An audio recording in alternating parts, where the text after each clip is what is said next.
モノマネできるから、それ言ったらキリない。かばってほしいんだよね。瞬間移動できる魔法があるか知らない。一回失敗したら終わりだもんね。みんな開示してるよね。誰が犯人かわかんないようにしてるな。あの人って誰？何の選択肢揺さぶってる？被害者自身死んでるでしょ。なんで城ヶ崎のはまだいるんだ。ミリア死んでるからいけないもん。犯人は、宝生マーゴさん。あなただったんです。いきなり行くの？これ一回疑い向けて、また誰かに疑い向けられる？あら？私が犯人なの？どういう推理なのかしら？ぜひ聞かせてほしいわ。声だからだよね。ミリア多分、すべてのトリックを分かって話してるだけ単純にモノマネできるから疑ってるんだよね。もちろん。ハンナさんたちが聞いた声は勘違い。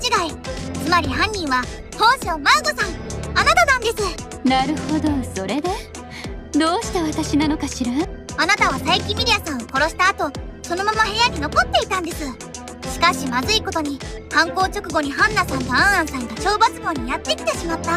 慌てたあなたは魔法を使ったんです。黒部なのかの証言的に誰も出入りしてないんだよね。あなたの魔法はモノマネ。人の声色を真似ることしかできない、ろくな使い道のない取るに足らない魔法よ。黒部なのか以外近づけられないんだよね。それでおじさんの声を真似したってわけだね。キャーってさ、こいつ死んだやつ相手だって好き勝手しやがって。死んだ人の声も真似れる。あら、死んでいるからこそ意味があるとも言えるわ。もう二度と聞けない声なんだから。とにかく他者の声色を扱えるのはマーゴさんだけです。他の人は声真似なんてできません。つまりマーゴさんが犯人なんです。あら、それなら反論するけれど、どこに虫ある？犯行現場には犯人が隠れる場所はなかったんじゃないかしら。それはもちろん私たちがまだ見つけていない方法があるんですよ。それ言ったらキリない。それはどんな方法かしら？隠れられる場所？それともテレポートや何かのトリックを使ったのかしら？魔法を言い出したらキリがない。それは今考え中です。面白い発想ね。じゃあ反論してあげて、エマちゃん。僕？突然反論なんて振られても困っちゃうけど。かばってほしいんだよね。言ってください、エマさん。大丈夫です。議論の争点は複雑じゃありません。エマに疑いを晴らさせたいんだよね。そもそもマーゴさんは物理的にそこにいることができたんでしょうか？無理だね。メルルちゃんの言う通り難しい気がする。なら可能性はマーゴどころか他の少女も無理。他に声真似ができる人がいる。他に声を偽装する方法がある。多分スマホの意味じゃない。声真似なんて。マーゴはアリバイがある。黒目なのか誰も見てないって言ってるからね。それはどんな方法拷問器具の中があるた無理。かしら？瞬間移動できる魔法があるか知らない。隠れトリックを用いてくれた。どういうトリックなの？それ言い出したらわかんないでしょ。アリバイがあるだよね。死亡時間をずらしたら誰でも可能だけど、死亡推定時刻をずらすトリックを作れるのはマーゴだけだから。違うよセリーちゃん。マーゴちゃんにはアリバイがある。これある？ないわよ私。メルルちゃんとアンアンちゃん以外アリバイはない。みんなの証言は確認したはずよ。出入りできないんじゃないの？これじゃないのか？どっから繋げるんだ？声を偽装する方法ある？誰かがもし録音してたらね、その人の声を。それのこと言ってんの？待ってセリーちゃん。確かにマーゴちゃんが声真似ができるかもしれないけど、でも何も声真似じゃなくたってミリアちゃんの声を偽装することは可能なはずだよ。ここでスマホ出してくる？それじゃあ私も声真似マスターに？どんな方法ですか？教えてくださいよ。それはこれだよ。これじゃないの？ハンナの録音データ。録音データがどうかしました？ミリアさんの声は確かに録音されているようですが。じゃあそこに録音されているミリアちゃんの声も同じく録音された音声だったとしたら、犯人はハンナちゃんと同じく録音していた音声を再生しただけだったんだよ。それなら確かにあのタイミングでミリアさんの声を聞くことは可能ですね。次はどうやって鳴らしたかっていう話になるよね。絶対アラームでしょ。それならナノカちゃんの証言通りミリアちゃんが悲鳴の時にすでに死んでいたとしてもおかしくないよね。確かにそうですね。録音された音声もまた録音されていた。それは盲点でした。確かに私とアンアンさんが聞いた声は扉越しのものではっきりと聞こえたわけではありませんわ。なので録音されたものだったとしてもすぐには気づけないかもしれません。ならそもそも佐伯はもっと前から死んでた可能性があるってことか。犯人はミリアちゃんの死んだ時刻を誤認させるためにわざと悲鳴を聞かせたのかも。私としてもそれなら納得がいくわ。でも本当にそんなことできるんでしょうか？まだちょっと納得できてないです。可能かどうかで言えば可能でしょう。現にさっき声を再生していたのだし。もちろん保存や再生ができるのは分かってます。でも重要なのはタイミングだと思うんです。ある程度メモで時間は誘導してるけど、タイミング良すぎるよな。アラームじゃなくて着信音か。佐伯ミリアに電話かけたら着信音変わるよね。タイミング。だって少しでもずれたら録音した音声だとバレちゃうと思うんですよ。それどころかタイミングが大きくずれたら聞こえなかったかもしれません。なのに偶然悲鳴を聞くなんて、そんなことありえるんでしょうか。確かに頭ごなしに否定はできない意見ね。実際私の位置から声は聞こえなかったわ。かなりシビアなタイミングじゃないと扉越しにミリアさんの悲鳴は聞こえなかったということですよね。それがどうしたんだよ。偶然でも何でも聞こえたことに何が問題あるんだ。ではこの点もうちょっと詳しく整理しましょうか。話し合いだね。そもそも佐伯の悲鳴を思い通りに聞かせたなんて、立花の推理が間違ってるんじゃねえか。河野たちはたまたまそのタイミングで音を聞いた。偶然音声が再生されたタイミングに居合わせた。いや、それをトリックに使うの難しい。それなら何の矛盾もなく説明できる。一回失敗したら終わりだもんね。本当にそうでしょうか。状況ができすぎていると思うんですけどね。私もそう思うわ。現に私たちは死亡推定時刻を誤認していた。これは推理の陽動を狙った撹乱よ。だから声が再生されたのは必然のタイミングだったと見るべきね。着信か。センサーに引っかかったらみたいな装置ですかね。そんな大掛かりな仕掛け作れるん？スパイ映画かっての。着信じゃないのか。やっぱ誰か部屋の中に隠れてたんじゃね？でも現場には誰も隠れていなかったわ。隠れる場所もないあんな部屋で見逃すはずがない。なら遠くから操作できるようにアプリでも仕込まれていたとかはないのかしら。着信じゃないかな。もしお客様の中にプログラマーさんはいますか？この中にんなことできるやついる？遠隔操作。超常現象、誰かの魔法という可能性はないんですの？みんな開示してるよね。魔法の使い方によってはそのようなこともできるんじゃありませんこと？そうね。私の魔法で好きな場所で自由に声を再生できたりするならあり得るかもしれないわね。遠隔すぎるな。実はできるんじゃねえだろうな。あ？それが本当だとして正直に言うと思う？てめえ。誰が犯人かわかんないようでしてるな。仕掛け、隠れていた遠隔操作、魔法。ミリアちゃんの悲鳴が一体何だったのか、どうしてハンナちゃんたちが聞くことになったのか、一つ気になっていることはあるけど、あの人が死体を見つけた時に取った行動ってもしかして。あの人って誰？ロベなのか。死体見つけた時鍵を閉めたよね。鍵閉めた理由なんだっけ？タイミングは偶然ではない。計画性がある。来たら自動そんな機能スマホにない。隠れるスペースはない。誰か目撃してるはず。スマホが遠隔操作された。これで賛成して。どうなる？魔法が遠隔操作されたんだと思う。はあ？どうやって？マッチってそういうの得意なん？そんな難しいことじゃなくて、このスマホって市販のものと同じような操作方法だよね。そうね。おかげで違和感なく使えるわ。着信音を声にしたら可能だね。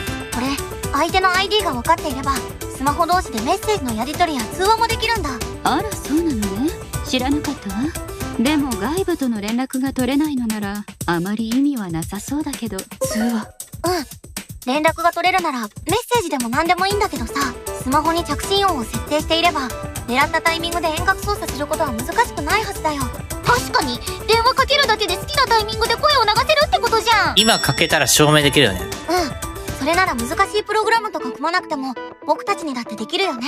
ちょっと待って。スマホにロックないんだな。仮に佐伯ミリアに電話をかけて悲鳴を再生したのならスマホにその記録が残っているんじゃないかしら。着信履歴ですね。確かに20時あたりの履歴を見れば誰が鳴らしたのかわかるかもしれません。これ桜庭今疑われるんじゃないか。佐伯ミリアでスマホで通話かけた証拠もあるから。そうでなくても設定は確認する必要がありそうね。ミリアちゃんの声が着信音に設定されていれば今の推理が正しいかの裏付けになるのだし。それが現場から見つかったスマホにデータは残っていませんでしたわ。あんなスマホ調べたの？データもない。証拠隠滅された？着信の履歴も内部データも。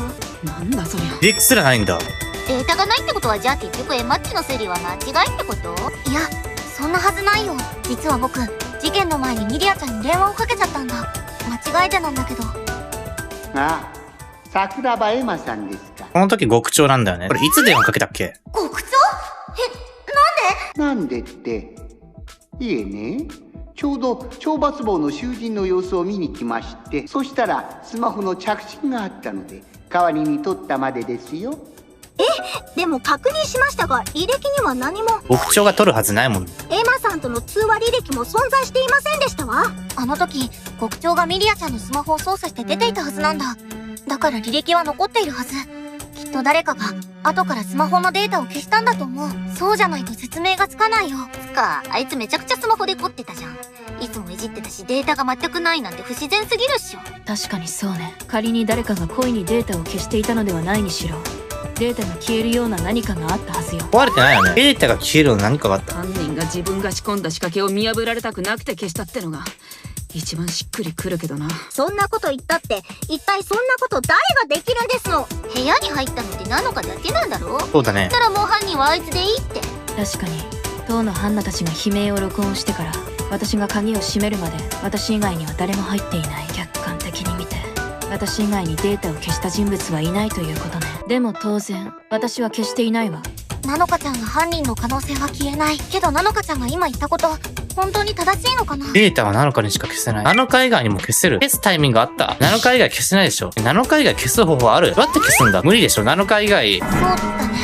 スマホのデータがナノカちゃんにしか消せないと思う。桜庭エマだよね。おっさんのスマホは現場から見つかったわけで、悲鳴の再生後スマホに触れる機会があったのはナノカだけ。もう確定じゃん。今の選択肢揺さぶってる。あれ、何か違和感が。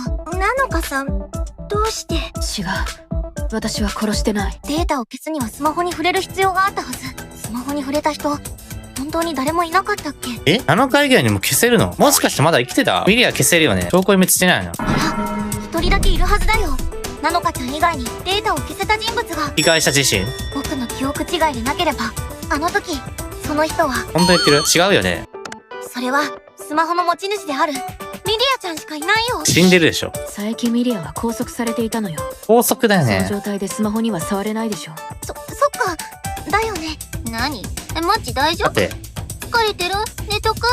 心配されちゃった。入れ替わりがずっと気になっちゃってる。さん、本当にいるんですか？悲鳴が再生されてからエマさんたちが現場でスマホを手にするまでの間で、スマホに触ってデータを消せた人物が。その人は。エリー、ドア開けて、この時全員に見つかったから今無理でしょ、その時。現場離れて後から消せる人物。メルルとシェリーが向かったでしょ、捜査で。誰が触れんの？マーゴ触れないよな。牧長無理。なんか指摘するのおかしいね。ちょっと見てみるわ。その人は現場でスマホに触れるタイミングなどありませんよ。これあれか、テンプレートだな。アンナ。この人だ。アンナ確認したもんね。何を言ってるんですか、エマさん。違うか？私たちが現場でスマホを手にした時点で、すでにデータは消えていたじゃありませんか。どうやって出入りすんの？という事実をはっきりさせておきたかったんだ。待って、誰が触れた？なのか鍵閉めたら誰が触れんの？被害者触れないでしょ。なんで城ヶ崎のはまだいるんだ？天皇の魔法を持つ少女。悲鳴聞いて帰ったよね。なのか見張ってたなら誰も触れないんじゃないの？入ったタイミング、エマが触るまでに。あんちゃん、君だ。帰ったんじゃないの？医務室から。触れるの？はぁ？なんで突然。僕たちが死体を発見した時のことなんだけど、あの時部屋に一緒に入ったのは僕とハンナちゃん、それにシェリーちゃんとアーンちゃんの4人だったんだ。そして部屋の中を調べていたら、ミリアちゃん、なんで。ああ、そうか。ミリアと関係性深いもんな。ミリアのスマホが落ちていた。ミリアちゃんのスマホを見つけたアーンちゃんが僕にそれを手渡してくれたんだ。こんな描写あったっけ？この時の自分何してたんだ？その時中を調べたらデータは消えていた。つまりナノカちゃんを除いてデータを消せるのは発見した僕たちの中でアーンちゃんだけなんだ。なぜ消した？煩わしい話だ。やはりナノカが全てを仕組んだのだろう。我が輩は関与していない。あなたがデータを消せたことは否定しないのね。否定する意味がない。ナノカの方が怪しいのは誰の目にも明らかであるからな。なるかを犯人使用してる。証拠の偽証、明確な動機、アリバイ。すべてがナノカが犯人であると示している。一番あり得るからな。なるかを犯人させたいんだな。やっぱりミリア好きだったのか。我が輩よりナノカのことを疑うべきではないか。だてめえ、突然ベラベラ喋り出しやがって。天皇の魔法大丈夫か？事件に関係ない発言は慎めよ。我が輩が喋るということは、そういうことだ。えぐいな。アーンが喋り出すと議論進まないな。では議論を続けるとしようか。この子がスキルとやばいな。この場でおいても魔法を使うの。最初にスマホを見つけて中を確認しただけで、我が輩を犯人と決めつけてもらっては困る。証拠の偽証、明確な動機、アリバイ。どれをとっても犯人はナノカである。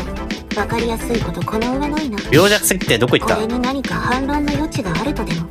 でも、ナノカさんがそんな偽証をする意味ってあるんでしょうか？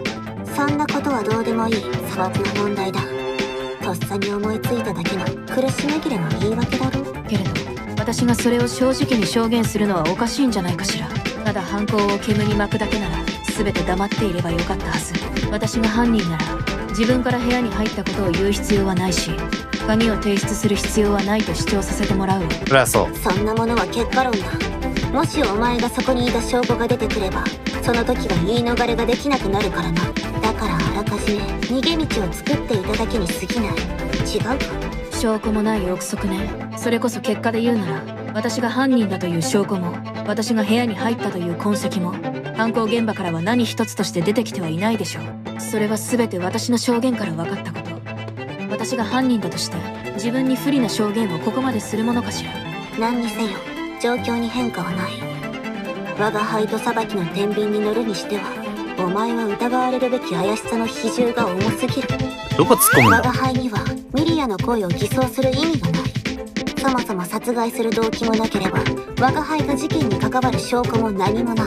もし我が輩たちのどちらかが怪しいというなら、皆がどちらに投票すべきかは自明の理であろう。なんで消したんだ？観念して地獄の豪華に焼かれるがいい。犯人に刺したいからっていう理由でそんな消すことあるか？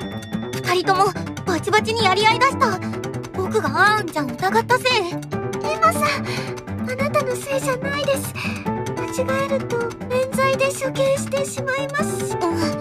この二人のどちらかが犯人でも、それにどちらも犯人じゃなかったとしても真実を追う。はい。何があったのか、ミリアさんのためにも明らかにしましょう。二人の主張、それにこれまでの推理と矛盾することがないか考えるんだ。ナノカは偽証してない。それは証明できないな。ナノカの言ってることだから。ナノカに動機はなかった？いや、動機はあった。ナノカにはアリバイがある？ない。それこそ結果で言うなら、ナノカが犯人と分かる証拠があった。じゃあナノカが犯人になっちゃうよ。部屋に入った証拠があった。部屋に入った証拠はあるんだよね。鍵かけてるから。偽装する意味ないね。アーンは犯人ではない。動機、アーンが殺害する動機あるの？ミリア殺さないでしょ。意味わかんなすぎるでしょ。アーンはナノカは犯人したいだけだよ。部屋に入った証拠出すか。これ突っ込んでもな。だけどナノカちゃんには部屋に入った証拠があるはずだよ。それは逆に怪しまれるからな。自分が部屋に入ったって証言していたし。懲罰房の鍵の所在を明らかにして死体の状況をあなたたちと共有するためにね。私はただ議論を前に進めるために証言しただけよ。疑わしいことには変わりないけど疑い詰まるだけだもんね。けれど私が懲罰房へ入った物的証拠はない。ならわざわざ証言する必要はないという私の理屈は否定されないわ。懲罰房に入った物的証拠あるでしょ。鍵かけたんだから。そうでしょ、桜庭エマ。現場に私が入った証拠なんて残されていなかったんだから。鍵かけたでしょ。名指しで否定されちゃった。確かにナノカちゃんが部屋に入ったのはナノカちゃんが自分から言った証言であって証拠はないのかも。でも一方的にナノカちゃんを疑うのが違和感がある。アーンちゃんを疑う余地は全くないのかな。アーンを疑うの？ナノカは偽証していない。ナノカを崩すのか？ナノカちゃんは偽証なんかしてない。つい先ほど獄長に罪を着せ懲罰房の鍵を隠していたのは誰だ？どう崩すの？言ってみろエマ。ナノカちゃんって少なくともその頭は飾りじゃないようだな。言いまかされちゃった。中途半端な反論じゃこっちが納得させられちゃっても一方的にナノカちゃんを疑うのは違和感がある。アーンちゃんを疑う余地は全くないのかな。アーンちゃんを疑えばいいんだろ。どうする意味あるの？殺害する動機はないでしょ。騙されたからこんなんで殺しはしないでしょ。殺したりする？そんなことで殺害する理由なくない？偽装する意味あるね。ナノカを犯人にしたいから繋がる？これ。いや、アーンちゃん、君がミリアちゃんの声を偽装する意味はあるよ。ミリアちゃんの声を偽装する意味？なんだと？さっきみんなで話したことを思い出してみてほしいんだ。僕たちはミリアちゃんが死んだのを20時から21時の間と想定していた。でもそれは20時の時点でミリアちゃんが生きていたという過程から導き出されたことだよね。ああ、犯人なの？悲鳴の声なんか取れるの？殺す時には取れるか？どうやってミリアを懲罰僕にしたんだよ。待てよ。洗脳したかもしかして。記憶ないのか？変装とかじゃないのか？その可能性出てきたな。ああ、なる本当に。全然犯人に見えなかった。そしてその死亡推定時刻の間、アーンちゃんはメルルちゃんと医務室にいたことが分かっている。それによってしっかりとしたアリバイが君に作られているんだ。確かにアンアンさんにはアリバイがあったので、まさか容疑者とは思いませんでしたわ。そう、ミリアちゃんの声を偽装することでアーンちゃんのアリバイを手にしているんだ。アーンちゃん、だから君がミリアちゃんの声を録音して偽装する意味はあるんだよ。そして一方でナノカちゃんにはそれをする意味がない。そもそもアリバイがないからね。アリバイがあるから逆に怪しいだなんて、暴論にも程があるな。そしてその条件で言うなら、メルルも当てはまるはずではないか。奴には我が輩と同じくアリバイがある。違うか？いや、メルルちゃんは関係ないはずだよ。その理由は、犯行ができない。できるでしょ。アリバイがある。メルルアリバイある？ないでしょ。遠隔操作できない。これわかんない。奴には我が輩と同じくアリバイがある。違うか？メルルちゃん関係ないはず。遠隔操作できない。登録してないからわかんないな。それは、遠隔操作だよ。さっきの議論を思い出してほしいんだけど、ミリアちゃんの悲鳴は、タイミングを見計らって流されたんだ。その時にいた人しか遠隔操作できないってこと？着信したんだ。ドア越しではっきり聞こえない状況だったから、ドアの近くまで誰か近づいてから聞かせなきゃいけなかった。拷問をする部屋だもの。防音効果がなかったらいろいろと外に聞こえて大変だものね。だから犯人がアリバイを作るためには、その場にいて狙ったタイミングで音声を再生する必要があったんだ。だからそれは、その時現場にいなかったメルルちゃんにはできないことだよ。でも君なら、アンアンちゃんならその偽装工作もできるし、実際に死亡時間がずれた恩恵を一番得たのは君だよね。だから、どうして？いや、なんでもない。どうして？それがお前の選択なら、受けて立つまでだ。犯人じゃないのか？いやでも、もう可能なんだよね。我が輩が間違っていないことを証明してやろう。そんな推理、何の意味もないことだとな。裏切られたから殺したの？もう催眠すればミリアを動かせるんだよね。我が輩を疑うのはいいが、それらは全て憶測によるものだ。そもそもミリアの悲鳴がスマホによって再生された音声だという証拠もない。けど、スマホのデータが消えていたのは真実ですわ。我が輩が調べた時にはすでに消えていただけだ。犯人が消したのかもしれないし、元からスマホが壊れかけていたのかもしれない。可能性はいくらでも考えられる。それに、音声を流すだけならアラームでも設定すればいい。時間を指定すればいいなら、犯人はその場にいなくても可能だ。そのタイミング測るの難しい。確かに時間指定の呼び出しメモもあったし、不可能じゃないのかもしいや、れない。ここは時間ずらしたからな。でも、確実ですけどね。覗き窓から中を見ちゃったら、ミリアさんが死んでるのはバレちゃいますし。そもそもそれもおかしな話だ。仮に我が輩とハンナが悲鳴を聞いた時、すでにミリアが中で死んでいたとしよう。だが、中を覗き込めば、そんなものすぐにバレてしまうのだ。中を覗いたらアリバイも何もない。なのに我が輩がそんな不確実なことをするわけがないだろう。我が輩は偽装工作をする意味などないのだ。長い長い。ナノカが中に入ってミリアを殺害し、そして密室工作を行った。そう考えれば何も不自然なところはない。全てはナノカの周到なミリア殺害計画によるもの。動機も十分、懲罰棒の中に入ってもいる。計画性ないでしょ。ナノカが犯人だというのは、誰の目から見ても明らかだ。銃撃するやつやでしょ。確かに私は疑わしいわ。けれど、あなたの嫌疑が晴れたとは言えない。おかしなところは全て話してもらうわ。真実を明らかにするために。今のアンアンちゃんの証言、気になる部分があった気がする。あった？なんだか、この前のノアさんの事件の裁判を思い出してしまいますね。あの時も確かこんなことが。そうか、そういえばそうだったかも。みんなに話してみよう。真相を知るために。中を覗いたらアリ覗いても死体は見えなかった。死体見えた。何もないいや、不確実でしょ。不確実でもやる必要があった。リスクしかない。周動機が不十分。動機はわかんないけど。懲罰棒の中に入ってない。これどういう反応？計画性ない。なのかに計画性ないから。懲罰棒の中に入ってない。いや、入ってるんだよ。覗いたらアリ覗いても死体は見えなかった。死体は見えるでしょ。暗いとかあったらね、関係ないか。遠隔操作したら不確実ではないけど。不確実ではない。違うよ、アンアンちゃん。部屋を覗かないのは決まっていたことだったんだ。何？アンアンちゃんならそれは防げたんだよ。ハンナちゃんが部屋の中を覗くことをね。なんだと？どうやってですの？防ぐことができる。ノアちゃんの時と同じだよ。目の前にある死体を見つけさせないよう、アンアンちゃんはあることをしたんだ。催眠使ったってこと？それってもしかして。魔法使った？え？魔法だよ。アンアンちゃんの魔法は声で他人を支配する魔法。アンアンちゃんならハンナちゃんが死体を発見しないよう行動を誘導できたんだ。行動誘導まで言われたら何でもありだな。そういえばあの時、アンアンさん、顔色が優れませんわ。戻ろう。戻ろう。確かに声はかけられましたわ。アンアンさんの具合が悪そうでしたので医務室に運びましたけど、もしかしたらあの時魔法をかけられていたんですの？そんなことない。じゃあ、犯人なのか。アンアンちゃん、動揺してる。本当に君がミリアちゃんを殺したの？アンアンちゃん。バカバカしい。こんな子供のおままごとのような議論。何がしたいんだ？いい加減、こんな無駄な話は終わりにするべきだ。否定してやろう。